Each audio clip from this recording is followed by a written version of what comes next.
Bonjour tout le monde et merci à ceux qui me suivent depuis toujours. Pour ceux qui ne connaissent pas encore, c'est votre DN Sandy Grandjean.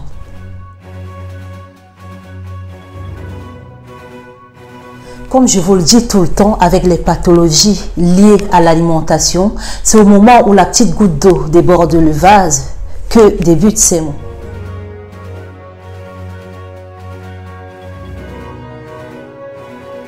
Dans le cas d'aujourd'hui, vous souffrez de douleurs atroces, surtout pendant la nuit, au niveau de l'orteil, au niveau de la cheville, au niveau du poignet, au niveau des genoux, bref, au niveau des articulations. Vous souffrez probablement de la goutte.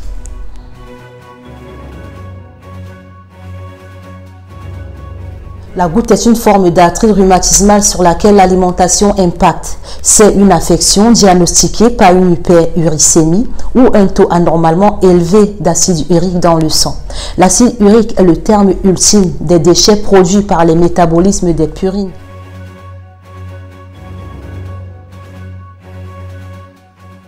Vous devez être certainement en train de vous demander ce que c'est que de la purine. La purine est une molécule, c'est une base azotée, issue des protéines comme des abats du foie, de la cervelle, de la charcuterie, de la viande rouge, du poisson comme de la sardine, du poisson comme du hareng ou encore les légumineuses comme des pois chiches, des petits pois, des lentilles, du haricot blanc, rouge, aux yeux noirs ainsi que des fèves.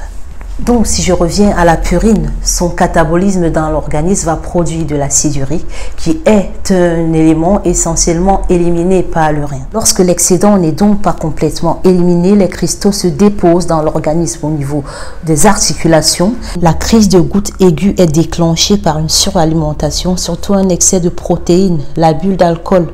Le patient aura une apparition brutale la nuit, une inflammation, une douleur intense avec sensation de froid au niveau des articulations, surtout métatarso-phalangienne du premier orteil. La goutte de façon chronique va entraîner une détérioration articulaire avec des gonflements, de la mobilisation douloureuse. Ainsi, au niveau du doigt, des orteils, du poignet, on aura ce qu'on appelle un tophus goutteux. La goutte peut aussi être une complication d'une insuffisance rénale ou d'une lithiase. Je vous avais expliqué précédemment et vous pouvez retrouver les vidéos dans la chaîne YouTube. Si vous souffrez de la goutte, il est indispensable de contacter un professionnel de santé qui pourra adapter un régime médical adéquat. Vous devez vous rapprocher de votre nutritionniste. En général, vous devez supprimer les aliments riches en protéines, en purine. Et pour en savoir de votre alimentation hypouricémiante personnalisée, inhibant la synthèse urique. Si vous êtes en surpoids, votre espérance de vie ne serait augmentée que si vous perdez du poids. Pas sur un régime draconien, bien sûr. Il serait préférable que vous rapprochiez auprès d'un professionnel de santé. Si vous êtes en dénutrition, un bilan de santé permettra de cibler ce qu'il faudra faire pour améliorer votre état nutritionnel. Vous devez connaître votre état d'hydratation et votre prescription en hydratation qui sera autour de 2 litres d'eau alcaline par jour.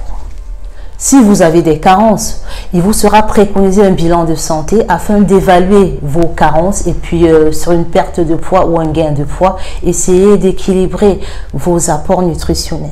N'attendez pas que la petite goutte déborde de vos articulations et se transforme en tumeur sous-cutanée ou encore en arrêt cardiaque. Merci de m'avoir suivi. À la prochaine.